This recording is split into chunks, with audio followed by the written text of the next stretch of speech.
యెజ్రా గ్రంథాన్ని మనం ధ్యానం చేస్తా ఉన్నాం. ఈ యెజ్రా గ్రంథము 3వ అధ్యాయాన్ని ప్రధానంగా 2 భాగాలు చేసుకొని అందులో మొదటి భాగానికి మందిర నిర్మాణం, ఈ అధ్యాయానికి అంతటి కూడా మందిర నిర్మాణము అని నేను పేరు పెట్టుకొని, తర్వాత దీంట్లో మొదటి 6 వచనాలు 2 భాగాలు చేసి మొదటి భాగం ముగించుకొని 2వ భాగంలోనికి మనం వెళ్తా ఉన్నాం. మొదటి భాగాన్ని 6 వచనాన్ని 2 భాగాలు చేసాం. అందులో మొదటి భాగాన్ని మనం ముగించుకున్నాం. 2వ భాగంలోనికి మనం వస్తా ఉన్నాం. మనం చదవం 2వ వచనం కానించి యెజ్రా గ్రంథము 3వ అధ్యాయము 2, 3 వచనాలు ఒక భాగం చేసి 4, 6 వచనాన్ని ఇంకొక భాగం, అంటే చిన్న చిన్న పాయింట్లుగా మనం అర్థం చేసుకోవడానికి ప్రయత్నం చేద్దాం.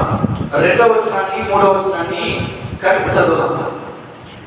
యెహోజాదు కుమారుడైన యెహోషువను యాజకుడైన అతని సంబంధులకును, షల్తీయేలు కుమారుడైన జెరుబ్బాబెలును అతని సంబంధులను లేచి దైవజనుడైన మోషే నియమించిన ధర్మశాస్త్రమందు రాయబడిన ప్రకారముగా దహన బలులు అర్పించుటకై ఇశ్రాయేలు దేవునికి బలిపీఠము కట్టిరి. వారు దేశమందు కాపురస్తులైన వారికి భయపడుచు ఆ బలిపీఠమును దానిని పురాతన స్థలమున నిలిపి దాని మీద ఉదయమును అస్తమయమును యెహోవాకు దహన బలులు అర్పించుచూ వచ్చిరి.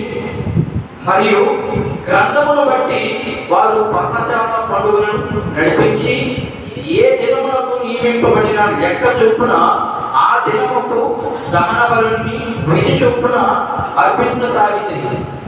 తరువాత నిత్యమైన దహన బలిని అమావాస్యకును యెహోవా యొక్క నియామకమైన పండుగలకు ప్రతిష్ఠితమైన దహన బలులను ఒక్కొక్కరు తెచ్చిన స్వేచ్ఛార్పణను అర్పించుతూ వచ్చేది. 7వ నెల మొదటి దినము నుండి యెహోవా దహన బలులను అర్పించ మొదలుపెట్టింది. అయితే యెహోవా మందిరము యొక్క పునాది అప్పటికి ఇంకా వేయబడలేదు. చూద్దాం, చిన్న ప్రార్థన చేసుకుని ముందుకు వెళ్దాం. ప్రేమ నమ్మకము కలిగిన తండ్రి, కొందనాలు ప్రభువా, చదవబడినటువంటి వాక్య భాగంలో నుంచి మా అందరితో మీరు మాట్లాడి మేము ఆధ్యాత్మికంగా ఏ రీతిగా మేము జీవించాలో, ఏ రీతిగా ఈ నియమాలను మేము పాటించాలో మాకు ఈ దినం యెజ్రా గ్రంథం నుండి మాకు నేర్పించి మమ్మల్ని సర్వసత్యంలోనికి నడిపించి నీలో అనేకమైనటువంటి ఫలాలు ఫలించే బిడ్డలుగా మమ్మల్ని అందరినీ దీవించి ఆశీర్వదించమని ఈ ప్రార్థన యేసుక్రీస్తు వారి ఉన్నతమైన నామములో ప్రార్థిస్తున్నాము తండ్రి, ఆమేన్. చదవబడినటువంటి లేఖన భాగాల్లో నుంచి మనం చాలా విషయాలు నేర్చుకున్నాం. మొదటిగా ఒక 4 విషయాలు ఈరోజు మనం నేర్చుకొని ముగించుకుందాం. మొదటిగా 2వ వచనంలో బలిపీఠాన్ని కట్టడానికి సిద్ధపడ్డారు, పూనుకున్నారు. ఎవరైనా అంటే ఇశ్రాయేలీయులు ఏ పని చేయాలనుకున్నా కూడా ఇశ్రాయేలీకి ఒక నియమం ఉంది. మనకైతే నియమం ఉండదు, కానీ మనమైతే ఎటుబడి తిరిగేస్తాం. కానీ దేవుని ప్రజలకి ఇశ్రాయేలీయులు అంటే దేవుని ప్రజలను అర్థం చేసుకునేదానికి ప్రయత్నం చేయండి. మనం కూడా దేవుని ప్రజలమే. మనం ఏ పని చేయాలన్నా అది ఏ పనైనా ఒక నియమం ఉంటుంది. ఏంటి ఆ నియమం అంటే, ఇశ్రాయేలీయులు మందిరం కట్టాలనుకున్నారు. మందిరం కట్టాలి అంటే ఖచ్చితంగా ధర్మశాస్త్రం నందు ఏమైతే రాయబడిందో దాన్ని చేసి ఆ తర్వాతనే వాళ్ళు ఏ పనైనా, ఏ పండగైనా, ఏ కార్యమైనా మొదలు పెట్టుకుంటారు. ఇది వాళ్ళకి ఇచ్చినటువంటి, దేవుడు ఇచ్చినటువంటి ఆజ్ఞ. ధర్మశాస్త్రం రాయబడిన ప్రకారము అని నేను ఇక్కడ మనం చదువుకున్నాం. ధర్మశాస్త్రంలో ఏమి రాయబడింది అంటే, మందిరం కట్టాలంటే మందిరంలో ఏమైనా జరగాలి అవన్నీ ముందు సిద్ధపరిచి ఆ తర్వాతనే మందిరాన్ని కట్టేదానికి పూనుకున్నారు. ముందుగా ఏం చేశారయ్యా అంటే, బలిపీఠాన్ని కట్టేదానికి సిద్ధపడ్డారు. ఏంటి బలిపీఠం ఎలా కట్టాలి, ఎటువంటి కట్టేదానికి కుదరదు. రాళ్లతోనో లేకపోతే ఇటుకలతోనో లేకపోతే రకరకాలుగా ఉన్నారు కదా, ఇప్పుడు ఫర్నిచర్తోనో రకరకాలుగా కడతా ఉన్నారు. ఆ రోజుల్లో ఉన్నాయి పొయ్యిలు, చెక్కలు అన్నీ ఉన్నాయి. కానీ దేవుడు వారికి ఎలా నియమించాడో కొన్ని మాటలు చదువుతున్నాం. ఎలా కట్టమన్నాడు, ఎటువంటి కట్టమన్నాడా, లేకపోతే అసలు బలిపీఠం ఎందుకు కట్టమన్నాడు అనేది మనం కొన్ని విషయాలు చూద్దాం. ఎందుకు కట్టమన్నాడు? బలిపీఠాన్ని బలులు అర్పించేదానికి మాత్రమే కట్టించమని దేవుడు వారికి ఆజ్ఞాపించుంటాడు. అయితే ఎలా కట్టాలి, ఎలా కట్టారు వాళ్ళు అనేది కొద్దిగా మనం పరిశీలన చేద్దాం. నిర్గమాకాండము చూద్దాం, కొన్ని వచనాలు చదువుదాం. నిర్గమాకాండము 20వ అధ్యాయము, నిర్గమాకాండము 20వ అధ్యాయం ఒకసారి మనం గమనిద్దాం. 20వ అధ్యాయంలో ఏమి రాయబడి ఉందో మనం ఒక్కసారి గమనించినట్లయితే, దేవుడు మన ఇష్ట ప్రకారం కాకుండా ఆయనకి కొన్ని ఇష్టాలు ఉన్నాయి. ఆ ఇష్టాలు ఎలా, ఆ ఇష్టాల ప్రకారమే మనం చేయాలి. మన ఇష్ట ప్రకారం మనం చేస్తే దేవుడు ఇశ్రాయేలుని క్షమించలేదు, మనల్ని కూడా క్షమించడు. ఎక్కడ పడితే అక్కడ కట్టేస్తున్నాం, ఎక్కడ పడితే ఏమంటే చేసేస్తున్నాం. నో, ఆయనకు ఒక ప్లేస్ ఉంది. ఆ ప్లేస్ ఎక్కడైతే ఆయన ఇష్టపడతాడో ఆ ప్రాంతంలోనే కట్టాలి మనం. చూద్దాం 20వ అధ్యాయం 24వ వచనాన్ని ఒకసారి గమనిద్దాం. ఎలా కట్టాలి చూద్దాం. మట్టి బలిపీఠమును నా కొరకు చేసి దాని మీద నీ దహన బలులను, సమాధాన బలులను, నీ గొర్రెలను, నీ ఎద్దులను అర్పింపవలెను. ఏం చెప్తా ఉన్నాడు? మట్టితోనే కట్టాలి. ఎటు పడితే ఇటు వాడుతానో లేకపోతే ఇంకొక రీతిగా కడితే కుదరదు. ఖచ్చితంగా ఆయన చెప్పిన రీతిగానే బలిపీఠాన్ని కట్టాలి. అది ఆయన యొక్క ఆజ్ఞ. ఆజ్ఞ మీరితే ఆజ్ఞ అతిక్రమమే పాపం, దేవుని తీర్పు వచ్చేస్తుంది. అలా లేకుండా ఖచ్చితంగా మట్టితోనే కట్టాలి. మట్టి ఇంకొక దాని కూడా తయారు చేయబడింది. ఎందుకు తయారు చేయబడింది? మట్టిని 2 విషయాలు ఉపయోగించుకున్నాడు దేవుడు. పులిపీఠ కట్టేదానికి మట్టిని ఏర్పాటు చేసుకున్నాడు. ఇంకొక దాన్ని తయారు చేసేదానికి కూడా మట్టిని ఏర్పాటు చేసుకున్నాడు. ఏంటది? ఇంకొకటి, మానవుని తయారు చేసుకోవడానికి మట్టినే ఉపయోగించాడు. అలాగనే మట్టికి చాలా ప్రాముఖ్యత ఉందని దాని అర్థం. అర్థమైందా? సరే, ఎట్లా కట్టమంటున్నాడు? ఇంకా కట్టవచ్చు. ఇంకా చూద్దాం, చదువు.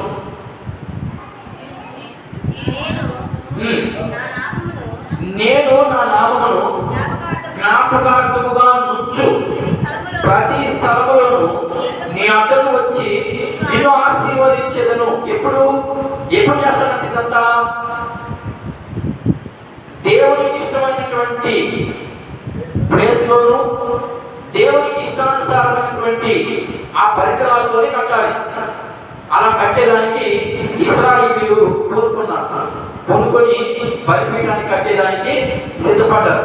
ఆ సిద్ధపడేటప్పుడు కొంతమంది ఏం చేశారంటే, బలిపీఠాన్ని మట్టితో కడితే వానొస్తే కరిగిపోద్ది కాబట్టి ఇటుకరాలు పెట్టి వస్తుండగా మనం కట్టేద్దామని అనే బ్యాచ్ అక్కడ ఉండకపోవచ్చా? ఉంటుందా? ఉండదా? ఖచ్చితంగా ఉంటుంది. ఎందుకంటే సంఘంలోనే, క్రైస్తవులోనే ఇలాంటి వ్యతిరేకతలు, వాటిలో వ్యతిరేకతలు ఉండవు. ఎందుకంటే ఆత్మీయులకి అర్థమవుతుంది ఆత్మీయుల బాధ. శరీర సంబంధం ఏమర్థమవుతుంది? శరీర సంబంధులు శరీర రీతిగా మాట్లాడతారని పౌలు అంటాడు. ఆత్మ సంబంధులు ఆత్మ సంబంధంగానే మాట్లాడతారు. శరీర సంబంధులకి ఆత్మ సంబంధమైన విషయాలు తెలియదు. ఆత్మ సంబంధమైన విషయం మనిషికి శరీర సంబంధమైనటువంటి విషయాలు తెలుసు. ఏది ఎప్పుడు ఎక్కడ ఎలా చేయాలనో ఆత్మ సంబంధులకు మాత్రమే అది అర్థమవుతుందని పౌలు చెప్పడం జరిగింది. అలాగే యేసు ప్రభువు కూడా చెప్పడం జరిగింది. యోహాను సువార్తలో ఉంటుంది ఇదంతా. యేసు ప్రభు ఎక్కడ చెప్పాడంటే యోహాను సువార్తలో ఉంటుంది. పౌలు ఎక్కడ చెప్పాడంటే ఆయన పత్రికలన్నీ కానీ మనం చదివినట్లయితే మనకు బాగా అర్థమవుతుంది. అలాగా ఇక్కడ ఎలా కట్టమంటున్నారు? కొంతమంది వేసి లేదు అట్లా కడితే కుదరదు. చూడండి, తిరుగుబాటు స్వభావం, దాన్ని తిరుగుబాటు స్వభావం అంటాడు. దేవుడు ఆత్మించాడు. మట్టి కరిగిపోతే నీకెందుకు మలగట్టు, మట్టి కరిగిపోతే నీకెందుకు, కక్కకపోతే నీకెందుకు. దేవుడు ఏ ప్లేస్ అయితే ఎన్నుకుంటాడో ఆ ప్లేస్ లోనే దేవుడు చెప్పింది చెప్పినట్టుగా చెయ్యి. అది కరిగిపోవచ్చు, కూలిపోవచ్చు, నీకు అవసరం లేదు. దేవుడు నీకు ఏదైతే నియమించాడో అదే మనం చేయాలి. మన ఇష్ట ప్రకారం మనము చేయకూడదు. సరే, కడితే ఏమవుతుందో చూద్దాం. ఆ కింద వచ్చిన గమనించాడు. నీవు నాకు రాళ్లతోనూ బలిపీఠమును చేయనప్పుడు మలిచిన రాళ్లతో దానిని కట్టకూడదు. ఏం చేయాలంట? మీరేమనుకుంటా ఉంటే మనము శుద్ధంగా ఉంటుందిలే, నీట్గా ఉంటుందిలే, దానికి ఎలాంటి పెయింట్ వేస్తే బాగుంటుంది, దానికి ఎలా కట్టుకుంటే బాగుంటుంది అని మీరు అనుకుంటారేమో. నో, మీ ఇష్ట ప్రకారం నేను చేయను, నా ఇష్ట ప్రకారం మీరు చేయాలి. అందుకని మలిచిన రాళ్ళు అంటే ముక్కు మొహం సదరంగా ఉంటుంది ప్రజలు. మన భాషలో చెప్పాలంటే ముక్కు మొహం సదరంగా ఉండే రాళ్ళు తీసుకొని మీరు అంటారేమో కట్టద్దు. ఇంకా ఏం చెప్పాలి చూద్దాం. దానికి నీ పనిముట్టు తగలించిన ఎడల అది అపవిత్రమగును.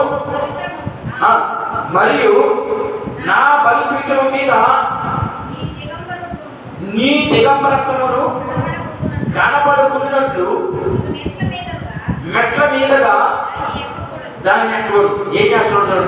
బలిపీఠాన్ని కట్టేటప్పుడు ఎట్లా కట్టాలంట?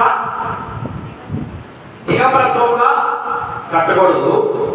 రెండోది, మెట్ల మీద ఎక్కకూడదు. అంటే ఎత్తుగా కట్టుకున్నాక మనం అట్లా కట్టకూడదు. మెట్లు మనం సాగం వేసుకొని కట్టాం కదా, ఇంటిని అట్లా కట్టకూడదు. బలిపీఠం అంతా సింపుల్ గా కిందనే ఉండాలి. నువ్వు కింద చేయలే దాని మీదకి అర్పించాలి. నువ్వు ఏది ఎత్తుకోపోయినా దాన్ని అమాంతంగా ఎత్తి దాని మీద పెట్టగలిగినంత ఎత్తే పెట్టుకోవాలి. నీ ఇష్టం వచ్చిన నేను ఎందుకు కడతాను, అట్లా కడతాను, నేను బలంగానే పెట్టుకుంటాను అని అంటే ఏం కుదరదు. పాత నిబంధన ప్రకారం ఇవన్నీ విరుద్ధం. మనం పాత నిబంధనలో ఉన్నటువంటి వాక్యాలన్నీ యేసు ప్రభు కొట్టేశాడు కాబట్టి మన ఇష్టం వచ్చినట్టుగా చేసుకోవచ్చు అని అనుకుంటున్నారేమో ప్రజలు. కొట్టివేస్తే అసలు పాత నిబంధన పుస్తకాన్ని తీసేసినవాడు దేవుడు. అవి ఎంత మాత్రం మీరు వాటిని చేయలేదు, చేసేదానికి సిద్ధపడమని పెట్టాడు. లేకపోతే ఆ పుస్తకాన్ని తీసేసేవాడు. ఆ 39 పుస్తకాలు తీసేసేవాడే, ఈ 27 పుస్తకాలు మాత్రమే పెట్టేవాడి. చాలా మందికి పాత నిబంధన అంతా కొట్టేశారు, మాకేం సంబంధం లేదు, పాత నిబంధన మనకేం అవసరం లేదు అని అనుకుంటున్నారు. పాత నిబంధన చాలా ప్రాముఖ్యం. పాత నిబంధన మనకు మార్గం, క్రొత్త నిబంధన ఆ మార్గంలో ఎలా జీవించాలనో జీవించే విధానం అర్థమవుతుందని చెప్పేది. పాత నిబంధన అంతా మనకు మార్గం, ఇది చాయ్, ఈ మార్గంలో పోతే నువ్వు బాగుపడతావు, ఈ మార్గంలో పోతే నువ్వు చేరవలసినటువంటి గమ్యస్థానానికి చేరుతావు అని చెప్పడమే పాత నిబంధన. మరి క్రొత్త నిబంధన నువ్వు ఎలా జీవించాలో, నీ జీవితం ఎలా ఉంటే ఎక్కడికి పెడతాదో, నువ్వు చాలా ఒక గమ్యస్థానానికి, ఆ గమ్యస్థానానికి చేరాలంటే క్రొత్త నిబంధన ప్రకారం నువ్వు వెళ్ళాలి. అప్పుడు మాత్రమే ఆ గమ్యస్థానానికి ఎక్కిన బస్సు చివరికి పోయేసరికే దిగుతాం, లేకపోతే దిగలేవు, మధ్యలోనే కాలిపోతాం అని దాని అర్థం. ఇది బలిపీఠం ఎలా కట్టాలో అక్కడ క్లియర్గా రాస్తుంది. అదే రీతిగా దానికి ఒక నియమం దేవుడు ధర్మశాస్త్రంలో మోషే ద్వారా రాయించి పెట్టాడు. అక్కడ ఆ నియమాన్ని ఎవడు మీరినా తేడాలు వచ్చేస్తాయి. మరి మనకు కూడా ఒక నియమం ఉంది. సంఘానికి ఒక నియమం ఇచ్చాడు. యేసు ప్రభువు కానీ పౌలు కానీ సంఘానికి రాయబడిన ప్రతి పత్రికలో ఒక నియమం ఉంది. సంఘం అంటే నలుగురు మనుషులు కూర్చుంటే సంఘం అనుకుంటున్నారేమో. ఆయన మీకోసం రక్తాన్ని, ఆయన స్వరక్తాన్ని ఇచ్చి కొన్నాడు మిమ్మల్ని. కొనినటువంటి మీకు కూడా ఒక నియమం పెట్టాడు. మనం తిమోతి పత్రికలో మనం చదివితే చట్టి అయిన వాడు నియమం ప్రకారం పోరాడాలని అక్కడ ఉంటుంది. ఒకసారి ఆ మాట చూద్దాం, ఒకే ఒక మాట చూద్దాం. తిమోతికి రాసినటువంటి పత్రిక, తిమోతికి రాసినటువంటి పత్రిక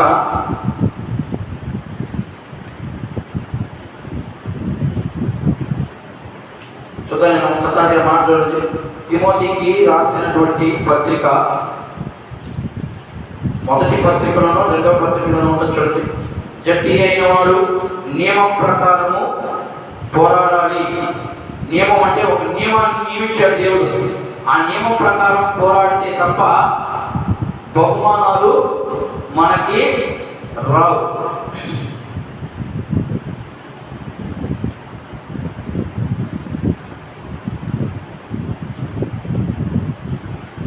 దొరికిందా?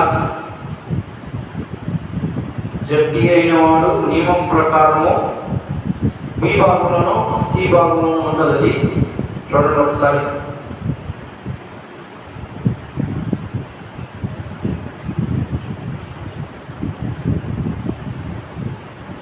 సరే, మీరు ఇంటికి చదువుకోండి. నాకు పాత బైబిల్ తేలేదు, పాత బైబిల్ మర్చిపోయించాను. దాంట్లో ఉంటుంది జట్టి అయిన వాడు నియమం ప్రకారమే. నాకు ఒక నియమం ఉంటుంది. మనం అప్పుడు జట్టి అయినాం అంటే ఎట్లా జట్టి అయినా అంటే, ఉదాహరణకి మీకు అర్థమయ్యేదానికి, క్రికెట్కి ఎంతమంది ప్లేయర్లు కావాలి? మనుషులు ఎంతమంది కావాలి? 11 మంది కావాలి. 11 మందిలో ఎవడెవరు ఏ ప్లేస్లో ఉన్నానో కెప్టెన్ చెప్తాడు. ఆడించే వ్యక్తి చెప్తాడు, ఇదిగో నువ్వు ఫలానా ప్లేస్లో ఉండు, ఫలానా ప్లేస్లో ఉండు అని చెప్తాడు. అది దాన్ని ఏర్పాటు చేయడం. జట్టి అంటే ఎన్నిక చేయడం. ఎన్నిక చేసిన అంటాడు, నువ్వైతే ఆ ప్లేస్లో అయితే నువ్వు ఆడగలవు, ఆ ప్లేస్లో అయితే నువ్వు ఉండగలవు అని దేవుడు ఒక్కొక్కరిని ఒక్కొక్క రీతిగా మనల్ని ఏర్పాటు చేసుకున్నాడు. అది జట్టి అయిన వాడు నియమం ప్రకారం పోవాలంటే దాని అర్థం. మనల్ని వాడు నియమించుకున్నాడు ఆయన. మనం ఆయన నియమాలకు లోబడుతున్నామా? మనం ఆయన నియమాలకు కానీ లేదా ఆయన మాటలకు కానీ ఒకరు కాకపోయినా ఒకరిపైనా లోబడుతున్నామా? లోబడటం లేదు. కారణం ఏంటంటే ఏం లేదు, మనకి దేవుని యందు భయభక్తులు లేవు. మనకి ఉన్నట్లు నటిస్తున్నాం కానీ భయము భక్తి మనకు లేదు. మనకు ఉంటే దేవుని విషయంలో ఏ విషయాన్నైనా పక్కన పెట్టి ముందు దేవుని విషయాన్ని కొనసాగిస్తాం. ఇప్పుడు ఇశ్రాయేలు చూడండి, వాళ్ళు ఇల్లు కట్టుకోలేదు, చుట్టూరు మందిరం కట్టలేదు. ముందు దేవుడు నియమించిన నియమం ఏం చేశారు? ముందు వచ్చారు, వాళ్ళు ఇల్లు కట్టుకున్నారు. ఎందుకంటే వాళ్ళు ఉండాలి, వానకి ఎండకి వాళ్ళు ఉండాలి కాబట్టి ముందు ఇల్లు కట్టుకున్నాడు. దేవుడు దానికి ఏమన్నా అడ్డు పెట్టాడా? మీరు ఇల్లు కట్టుకోకూడదు, ముందు నా పని చేయని చెప్పాడా? లేదు, ముందు ఇల్లు కట్టుకోండి, మీరు ఉండేదానికి అన్ని స్థిరపరచుకోండి, ఆ తర్వాత రండి. నేను చెప్పిన నియమం ప్రకారం చేయాల్సిందే. ముందు ఆరాధించుకోవడానికి మందిరం కట్టేసి ఆ తర్వాత కట్టొచ్చు కదా బలిపీఠం? కుదరదు. ముందు బలిపీఠం కట్టి ఆ తర్వాతనే మందిరానికి నిర్మాణం అయ్యాడు. ఎందుకంటే ఉదయము సాయంకాలం దాని క్రమం చొప్పున బలి అర్పించాలి. ఆ బలి అర్పించాలంటే ఎక్కడ పడితే అక్కడ అర్పించకూడదు. మరి మనం కూడా కొన్ని నియమాలు పెట్టాడు కదా. సంఘం అంటే ఆదివారము పునరుద్ధరణ దినాన్న ఎన్ని గంటలకు రావాలి, దేవుడి మందిరానికి ఎలా వచ్చి ఆరాధించాలి, ఎలా నియమంగా ఉండాలి, ఎలా క్రమంగా కూర్చోవాలి, ప్రతిదీ కూడా చెప్పాడు బైబిల్లో. కానీ మనం ఏమి పాటించడం లేదు. అలాంటి పాటింపులు లేని జీవితాన్ని దేవుడు ఏం చేస్తాడు? ఇప్పుడు ఏమంటున్నాడు అని, మీరు కట్నే కట్టొద్దు అన్నాడు. అది కట్టినా కూడా ప్రయోజనం లేదని దాని అర్థం. మనం కూడా కట్టుకుంటా ఉన్నాం మనసుగా, కానీ దానివల్ల ప్రయోజనం ఉండదని దేవుడు మనకి ఈరోజు హెచ్చరిక చేస్తా ఉన్నాడు. ఇది మొదటి బలిపీఠాన్ని కట్టేదానికి. సరే, బలిపీఠం కట్టేది బాగానే ఉంది. ఇప్పుడు బలిపీఠం మీద ఏం అర్పించాలంట? దహన బలులు, సమాధాన బలులు అర్పించాలి. దహన బలి, సమాధాన బలి. దహన బలి అంటే తెచ్చినటువంటి దాన్ని కాల్చివేయడం. వాళ్ళు తెచ్చినటువంటి గొర్రెలను మేకను దహించి చంపేసి ఆ యొక్క చంపబడినటువంటి ఆ గొర్రె యొక్క మాంసము, ఎముకలు అన్నీ కూడా, చర్మం అన్నీ కూడా పులిపీటి మీద తగలబెట్టాలి. అది దహన బలి అంటే. సమాధాన బలి, సమాధానం పడాలి. దానికి కూడా అర్పణ ఎత్తుకెళ్ళాలి. మనం గొర్రెలో మేకను ఎత్తుకెళ్ళాలి. ఇవన్నీ కూడా 5 బలులు ఉన్నాయి. ఆ 5 బలులు అంటే కొన్ని కట్టగా కొన్ని చూద్దాం. దహన బలి, పులిపీటి మీద ఏమేమి అర్పించాలో 5 బలులు ఉన్నాయి. ఈ 5 బలులు నేను మీకు చెప్తాను, చదవండి ఒకసారి. లేవియాకాండము 1వ అధ్యాయం చూద్దాం. దహన బలి అంటే ఏంటి, ఆ దహన బలిలో ఏం చేస్తారో కూడా చూద్దాం. దహన బలులు లేవియాకాండము 1వ అధ్యాయము 14వ వాక్యాన్ని ఒకసారి చదువుదాం. అతడు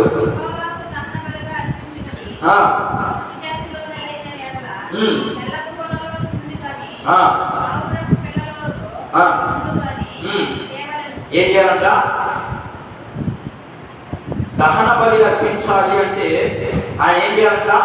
పావురపు పిల్లల్లో కానీ, పక్షుల్లో కానీ, ఏ దాంట్లైనా తెచ్చి పూజ పెట్టాలి. దేవుని మందిరం మీద, పులిపీఠ మీద పెట్టాలి, భరించాలి.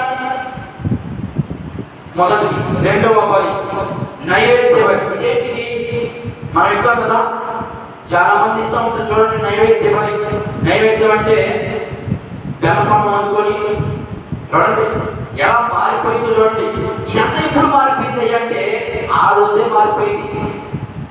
దేవుడి ధర్మశాస్త్రంలో రాయబడింది కదా, ఆ ధర్మశాస్త్రంలో రాయబడినప్పుడే దీన్ని దేవుడు చెప్పింది ఒకటైతే వీళ్ళు చేసింది ఒకటి. నైవేద్య బలి అంటే బెల్లము రైస్ వేసి వండేసి బెల్లపన్నం చేసేసుకొని అది నైవేద్యంగా మార్చేసే మనోళ్ళు.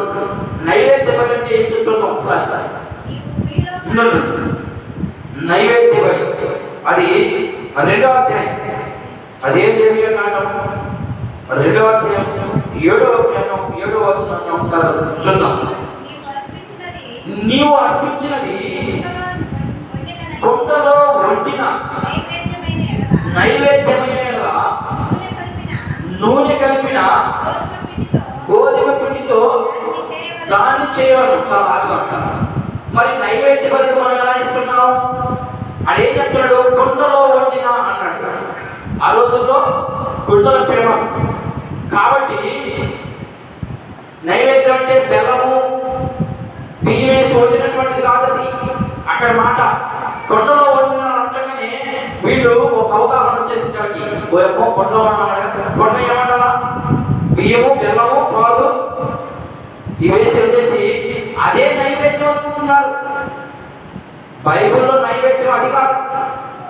బైబిల్లో నైవేద్యం నీవు అర్పించిన దాన్ని, నువ్వు ఏదైతే అర్పించావో దాన్ని తీసుకొచ్చి కొండలో వేసి వండాలి.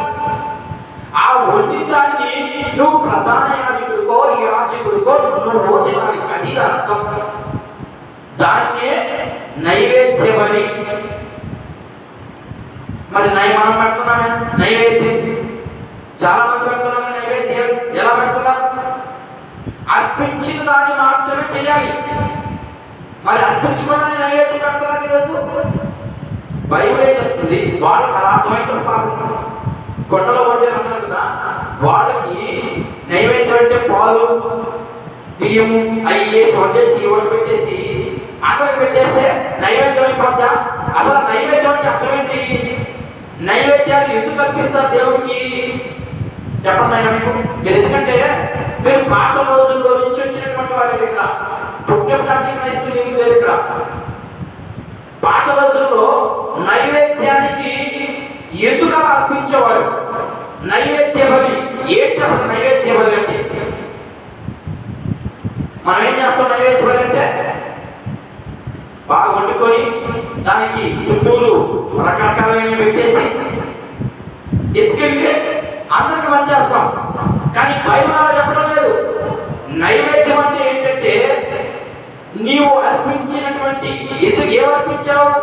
నీ పాపాల నిమిత్తము అర్పించినటువంటి అర్పితాన్ని తీసుకొచ్చి కొండలో వేసి వండి దాన్ని నువ్వు తినాలి, నువ్వు సగం తినాలి, అర్పించినటువంటి యాజకుడు కొంచెం తినాలి, ప్రధాన యాజకుడు కొంచెం తినాలి. దీన్ని నైవేద్య బలి అంటారు. అర్థమవుతుందని చెప్పేది నేను, అర్థమవుతుందా? మరి నైవేద్యాలు ఎందుకు పడుతున్నారు ఇక్కడ?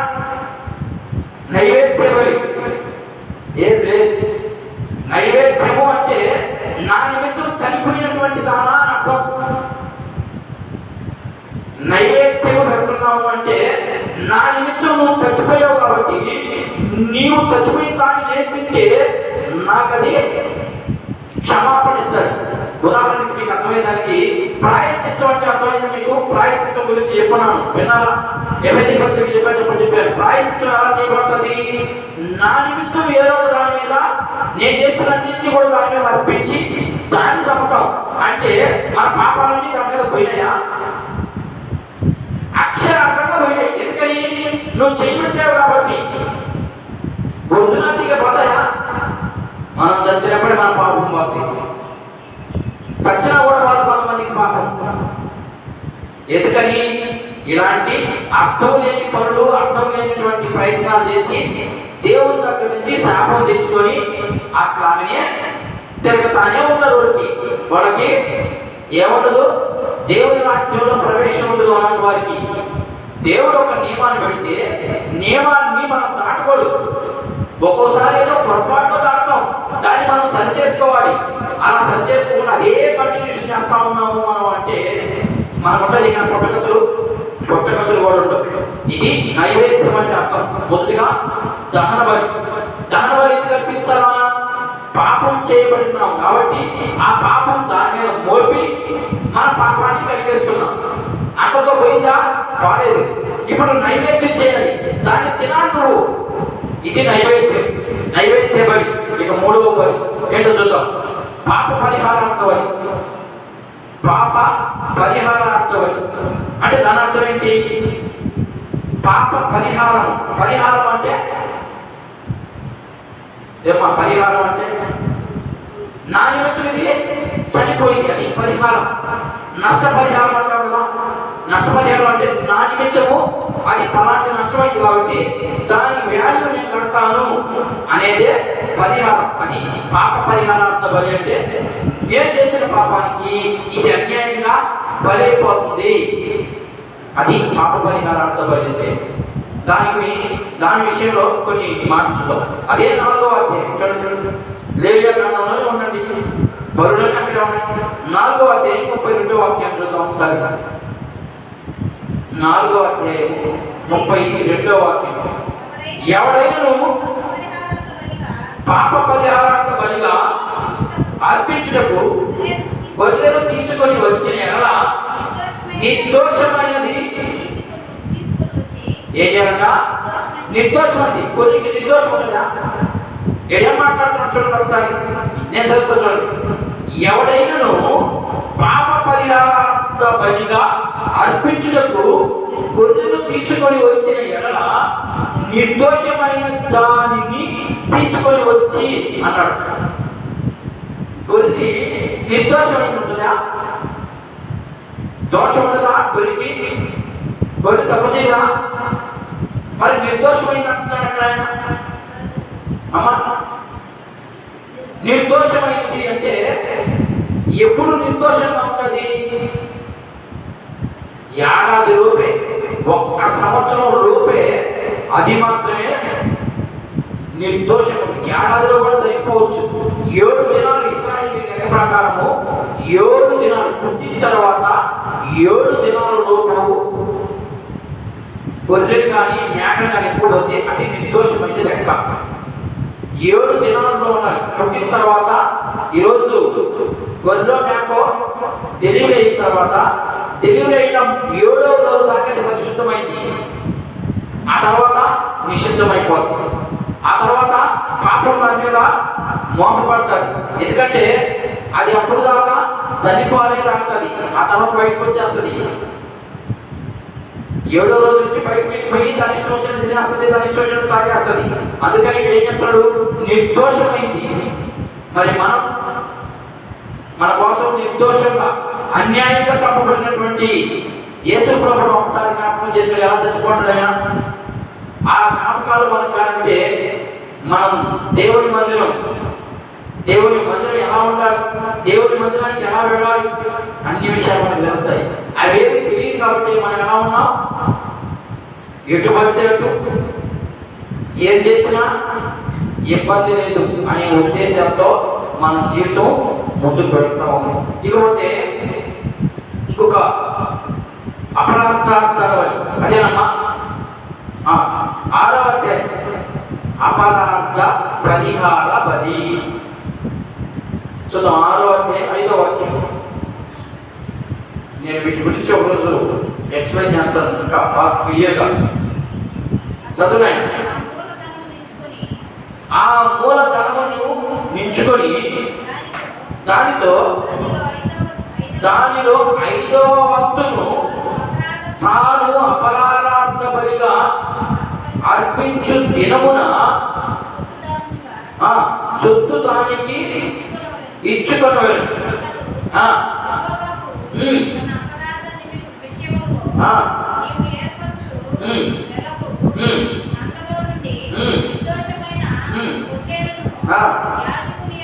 యాజకుని వద్దకు తీసుకుని చదవండి. మీరు ఇంటికి పోయి చదవండి. ఏంటంట? అపరాధ బలి, పాప బలి. ఇది లాస్ట్ చివరి బలి. 5వది సమాధాన బలి. సమాధాన బలి 3వ అధ్యాయము 1వ వచనం. 3వ అధ్యాయం 1వ వచనం. అతడు అర్పించినది సమాధాన బలి అయిన అతను గోవులలో నుండి తీసుకొని వచ్చిన అది మగదే గాని ఆడదే గాని యెహోవా సన్నిధికి నిర్దోషమైన దానిగా తీసుకొని రావాలను. ఆడదు కానీ మగదు కానీ ఎలా తీసుకురావాలంట? నిర్దోషంగా ఉండాలి. దాని మీద ఏమి అంటే 7వ దినాన పుట్టిన 7వ దినాన్ని తీసుకురావాలని దాని అర్థం. ఇవి సమాధాన బలులు. ఈ సమాధాన బలులకి ఈ 5 బలులకి 5 రకాల వివరణ ఉంది. ఈ 5 రకాల వివరణ మరలా ఒకరోజు మనం నేర్చుకుందాం. దీని గురించి సమాధాన బలి ఎవరు తేవాలి, ఎట్లా తేవాలి, తెచ్చిన దాన్ని ఏం చేయాలి అనే విషయాలు ఒక్కొక్క రీతిగా మనం నేర్చుకున్నాం. ఇది బలికి సంబంధించినటువంటిది. ఎప్పుడు చేయాలంటే దీన్ని ఉదయము సాయంకాలం అన్నాడు. ఎక్కడ ఉంది మాట చూద్దాం. నిర్గమకాండం 29వ అధ్యాయం. నిర్గమకాండం పక్కనే ఉన్న చూడండి 29వ అధ్యాయం. కొన్ని మాటలు చూద్దాం. నేను త్వరగానే ముగించడానికి సిద్ధపడతాను. 38వ వాక్యం. 29వ అధ్యాయము 38వ వాక్యం. నీవు బలిపీఠం మీద నిత్యమును అర్పింపవలసింది ఏమనగా ఏడాదివి 2 గొర్రె పిల్లలను ప్రతి దినమును ఉదయమందు 1 గొర్రె పిల్లను సాయంకాలమందు 1 గొర్రె పిల్లను అర్పింపవలెను. మీరు ఇంటికి చదవండి. దాని వివరణ అంతా క్లియర్గా రాసుకుంటారు అక్కడ. ఉదయము సాయంకాలం అర్పించాలి. ఇది దానికి ఉన్నటువంటి నియమం. మనం నీ ఇంట్లో బలిపీఠాన్ని కట్టామా? ఇశ్రాయేలు ఏం చేస్తుంది? బలిపీఠం మీద కట్టి ఎన్ని బలులు? 5 రకాల బలులు. ఈ 5 రకాల బలులకి కనీసం 20-25 నిమిషాలు పడుతుంది. ఏం చేయాలన్నా కనీసం 25 నిమిషాలు, అరగంట సేపు అన్నా నువ్వు బలిపీఠం మీద మోకాళ్ళు వేసి అడగలుగుతున్నావా? అసలు నీ ఇంట్లో బలిపీఠం ఉందా అనే ప్రశ్న వేసుకోవాలి. మనం ప్రార్థన చేసేదానికి ఒక స్థలం ఏమైనా ఏర్పాటు చేసుకున్నామా? ప్రతి సమయం అదే ప్లేస్కి వెళ్ళి మనం ఎప్పుడైతే ప్రార్థన చేసుకోవాలనుకుంటామో ఆ ప్లేస్లోనే ప్రార్థన చేయాలి. అది బలిపీఠం. మనకు అసలు ప్లేసే లేదు, ఎక్కడ పడితే అక్కడ చేసేస్తాం. మంచిదే, ఎక్కడైనా చేయొచ్చు, ఎక్కడైనా దేవుడే. కానీ దానికి ఒక నియమం ఉంది. మనం వ్యక్తిగతంగా ప్రార్థన చేసేటప్పుడు అదే ప్లేస్లో చేయాలి. ఆ ప్లేస్లో నుంచి పక్కకి వెళ్ళకూడదు. ఇది మనం నేర్చుకోవాల్సింది. ఇక్కడ మళ్ళా ఇంకో ఇంకొక మాట కనబడతాం చూడండి, యెజ్రా గ్రంథం, భయముతో కట్టాడు అని అంటున్నాడు. చూద్దాం ఆ మాట. భయముతో ఉందా మాట? భయంతో కట్టాడండి.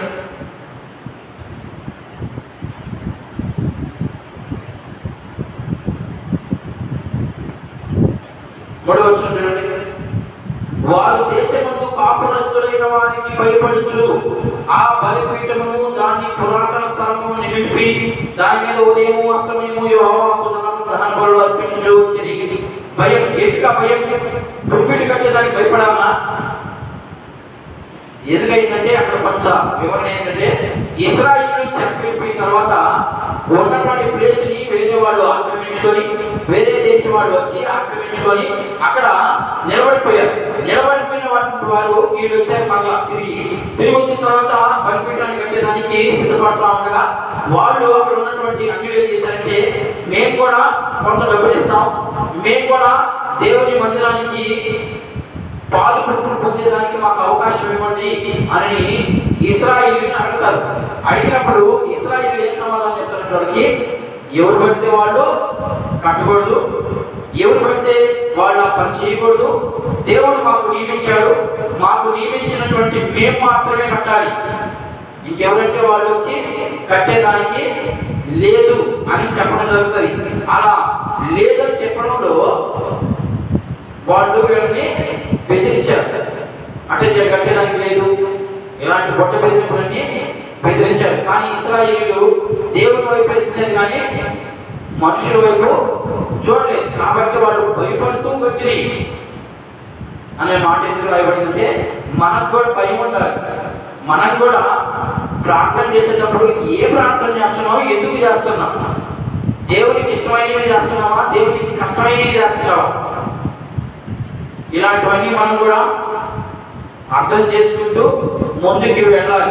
ఎన్ని ఆటంకాలు వచ్చేవాళ్ళు చూద్దాం. 4వ అధ్యాయం, యెజ్రా గ్రంథం 4వ అధ్యాయం, ఇంకొకటి 3 వచనాలు.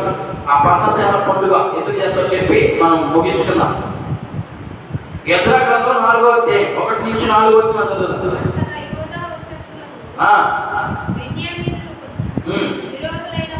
విరోధులైన వారు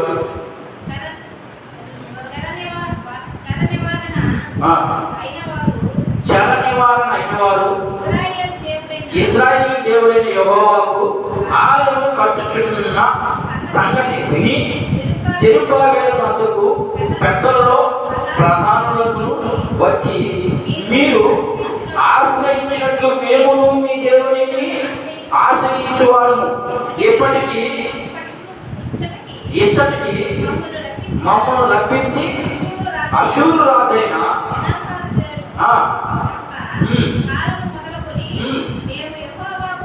ఏం చెప్తారంటే, మేము కూడా కడతామయ్యా, మేము కూడా డబ్బులు ఇస్తామయ్యా అంటే, వద్దు, మాకు దేవుడు ఆల్రెడీ ఇచ్చున్నాడు, ఇచ్చిన దాన్ని మా సొంత డబ్బులతో కడతాం, మీ సొంత డబ్బులతో మేము కట్టాం. మరి మనం ఈ రోజుల్లో చుట్టుపక్కల పోయి మనం అడుగుతున్నాం, మనం అడగకూడదు, వాళ్ళు ప్రేరేపించి వారు ఇక్కడ ప్రేరేపించి ఇస్తుంటేనే ఉందంటున్నాడు దేవుడు. సంఘంలో వాళ్ళే ఇవ్వాలి, బయట అక్కడ తేకూడదు, మనం పోయి వాళ్ళని అడగకూడదు. సంఘంలో ఉన్నటువంటి విశ్వాసులే వాళ్ళ కష్టార్జితమే వాళ్ళకు కలిగిందే ఇచ్చి దేవుని మందిరానికి సంబంధించిన ప్రతిదీ కూడా వాళ్ళే చేయాలి. పక్క నుంచి వాళ్ళని అడిగేది నువ్వు అడగడం బైబిల్ ప్రకారం తప్పు, నువ్వు అడగకూడదు, నువ్వు ప్రార్థనే చేయాలి. దేవుడే వాటిని ప్రేరేపించి ఈ మందిరానికి వచ్చి వాళ్ళు ఇచ్చేసి వెళ్ళిపోతూ ఉంటారు. మనం కలిగిన దాన్ని కష్టమో నష్టమో మనమే చేసుకోవాలి. మరి అలా లేవు. అందుకని చాలా కష్టపడి, చాలా శ్రమపడి, ఎన్నో ఆటంకాలు అడ్డులు ఎదుర్కొంటూ వాళ్ళు బలిపీఠాన్ని కట్టారు. ఈ బలిపీఠం కట్టిన తర్వాత వాళ్ళు బలులు అర్పిస్తూ మందిరానికి నిర్మాణానికి ఇంకా పూనుకోలేదు, ఇక పూనుకుంటారు, బలిపీఠం కడతా ఉన్నారు. తర్వాత 4:6 యెజ్రా గ్రంథం 3వ అధ్యాయం 4వ వచనం, 4వ వచనం నుంచి 6వ వచనం చదివేస్తే దాన్ని వివరించి మనం ముగించుకున్నాం.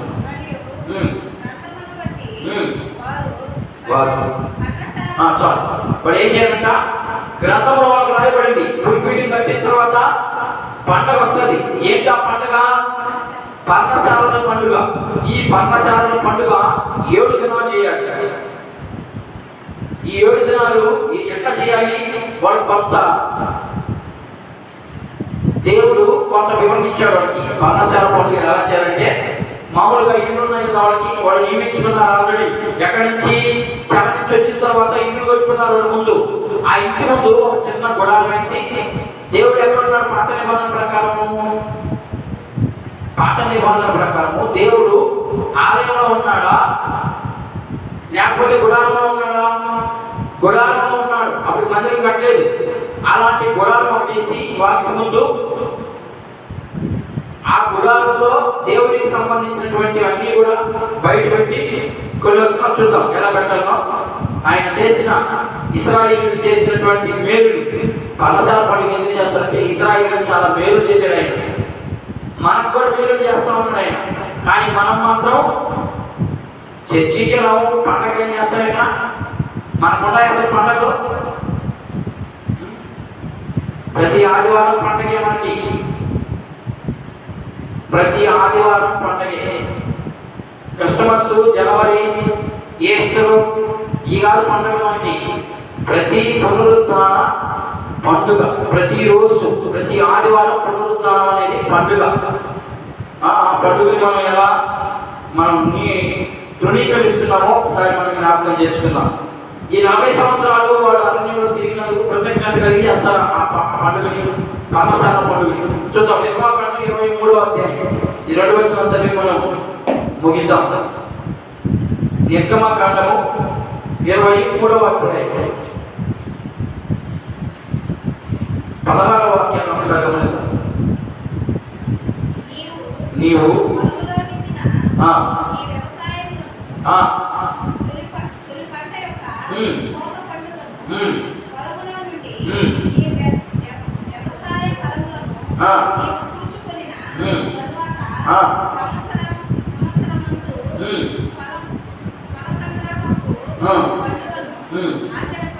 ఏం చెప్తున్నారంటే ఇక్కడ, మీరు సంవత్సరం అంతా కష్టపడ్డారు కదా, దీన్ని ఇంకొక పండుగ, దీన్ని పర్ణశాల పండుగ అన్నాను కదా, దీనికి ఇంకొక పేరు ఉందని చెప్పారు. ఏ పేరు అని చెప్పారు?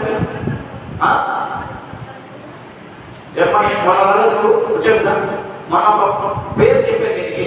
ఏ పేరు చెప్పారు? పాతకాలపు పండుగ. పాతలు వచ్చేది అప్పుడే, జొన్నలు, రాగులు అన్నీ పోసేది ఆ రోజుల్లో వాడు.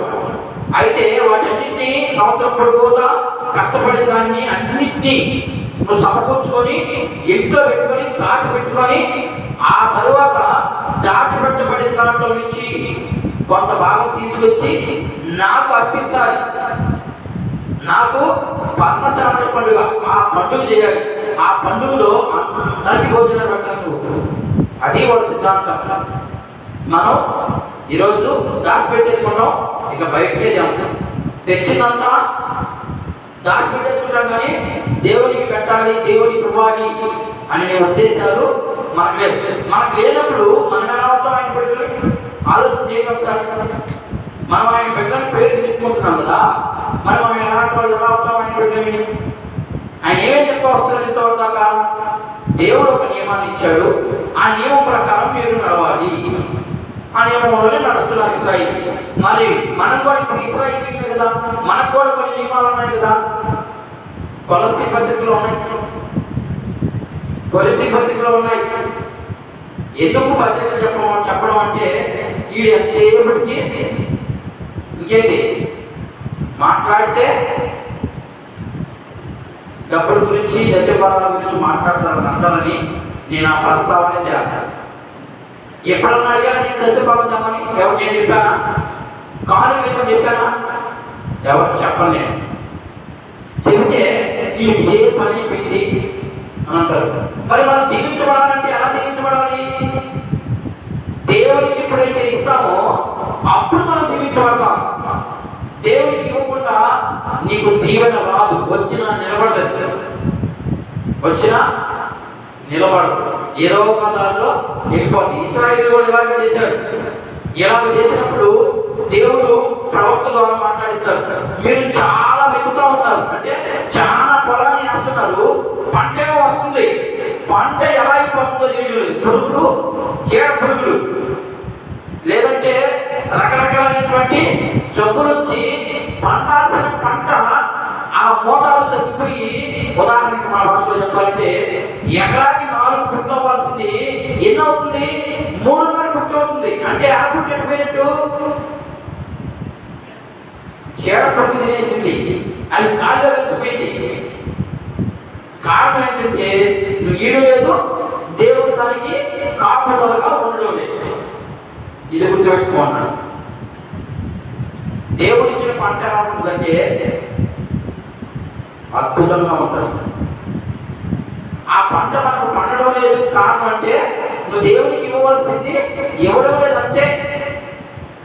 ఒకవేళ ఇచ్చిన నీ పొలం పండిన, సారవంతర భూమి పండిన ఆ పంట జోబిలో నిలవదు. సిద్ధి సంచిలో సిద్ధి జోబిలో వేసుకుని వెళ్ళి ప్రవక్తలు వచ్చినాక నేను చదివితే అక్కడ ఉంటుంది, సంపాదించిన సంపాదన సిద్ధి సంచిలో వేసుకుని వెళ్ళిపోతా ఉన్నట్ట. ఏమయ్యా అప్పుడు అడుగుతారు ఇశ్రాయేలు, ఏమయ్యా నువ్వు చెప్పినట్టు నేను చేస్తా ఉన్నావు కదా, మరి మా జోబిలో నిలవడానికి కారణం ఏంటంటే మీరు తేవాల్సిన మాకు తేవాలి. మలాకి గ్రంథం అంటే మీరు మా వద్ద నుంచి దొంగిలిస్తూ ఉంటారు. నేను అడిగిన దాంట్లో నుంచి నేను 10వ వంతు తెమ్మన్నాను, మీరు 5వ వంతు తెస్తున్నారు. కాబట్టి ఆ 5వ వంతు తగ్గట్టే ఆశీర్వాదం కొలంతా పోతా ఉంటుంది. మనం దేవుడిని బాగా అర్థం చేసుకోవాలి. దేవుడిని అర్థం చేసుకోకుండా మనకు ఆశీర్వాదాలు రావాలి అంటే రావు. వచ్చినా అది శాశ్వతంగా ఉండదు. దేవుడు ఇచ్చిన ఆశీర్వాదం శాశ్వతంగా ఉంటుంది. మరి ఇన్ని ఉన్నాయి దాంట్లో. ఇంకా చూద్దాం 23వ అధ్యాయం చూడండి. ఇంకా కొన్ని మాట చూడు. 16, 17 చదివేవా? 17 చదువు ముగిస్తాం తొందరగా. సంవత్సరమునకు 3 మార్లు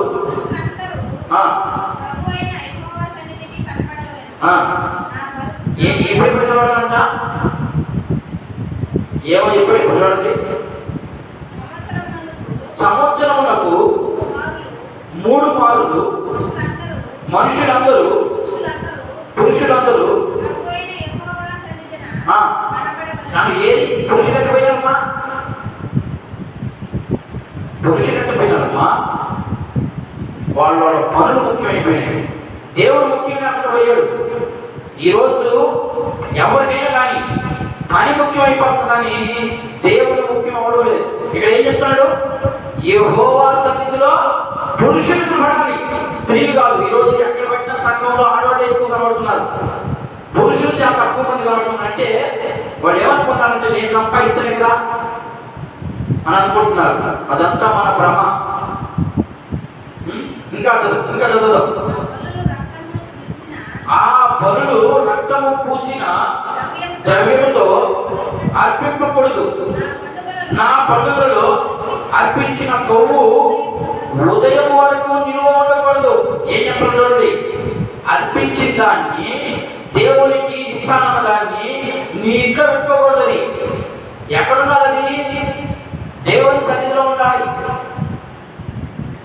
నేను అందుకని చెప్తా ఉంటాను మా వాళ్ళకి, దేవునిది అన్నది ఏది కూడా మన ఇంట్లో ఉండకూడదు. దేవుని సన్నిధిలోనే ఉండాలి. మన ఇంట్లో పెట్టుకునే దానికి దేవుని సన్నిధికి మనం పెట్టించుకున్నాం. మనం ఎక్కడ అక్కడే ఉండాలి, ఇక్కడ అక్కడ వెళ్ళకూడదు, అక్కడ ఇక్కడికి రాకూడదు. అర్థమైందా? ఇక్కడ తెచ్చుకోవాలి, మళ్ళా స్పీడ్గా తెచ్చి పెట్టేయాలి. మన ఇంట్లో పెట్టుకోకూడదు. మనం ఏం చేస్తాం, మర్చిపోయి ఆడంటే ఉండలే అని అనుకుంటాం. అదంతా ఉండకూడదు. ఇంకొక వాటిని చూసేసి మనం ముగించారు. 33 చదువు. 33 చదువు. ఎట్లనగా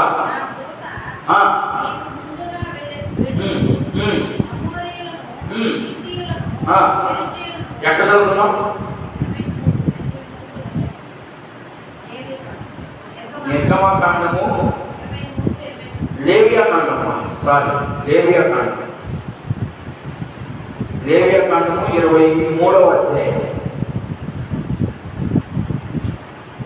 33, 34 వచ్చిన 33, 34 నుండి 43 వరకు చదవండి.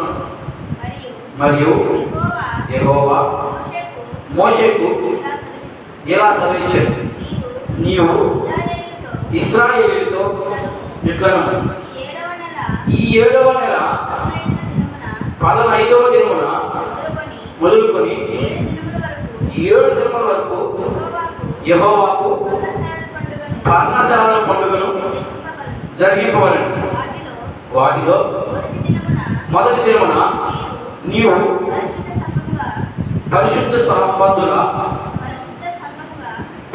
సంఘముగా కూడవలెను. అందులో మీరు ఏం చెప్తా ఉన్నాడు ఇక్కడ? జీవనోపాధి అయినా ఏ పని చేయకూడదు. మరి మనం చేస్తున్నామే. 7 దినములు మీరు యెహోవాకు హోమములు చేయవలెను. 8వ దినమున మీరు పరిశుద్ధ సంఘముగా కూడి యెహోవాకు హోమార్పణలు చేయవలెను. అది మీకు వ్రత దినముగా ఉండును. అందులో మీరు జీవనోపాధియే కానీ ఏ పని కూడా చేయకూడదు. యెహోవా నియమించిన విశ్రాంతి దినములు కాకయు మీరు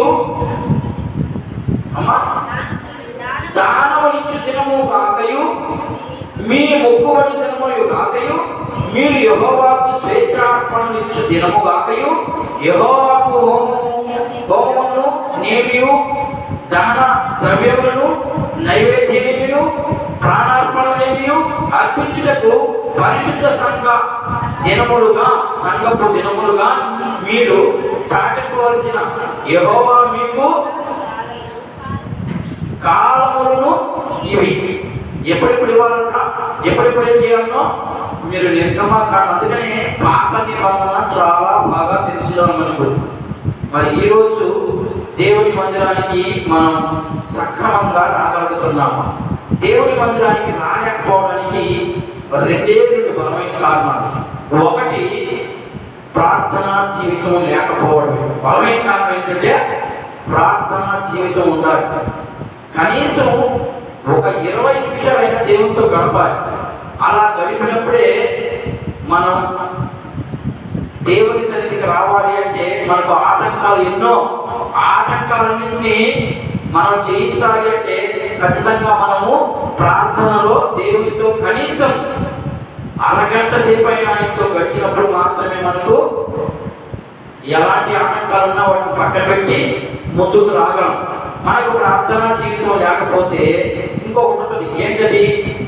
లోకపు ఆశ. ఈ ఆశకు లోపడతాం అంటే మనం దేవుని నుంచి దూరం అయిపోయినట్లే. మనం పరీక్ష చేసుకుంటాం. దేవునికి దూరంగా ఉన్నావా? దేవునికి దగ్గరగా ఉన్నాం. దేవునికి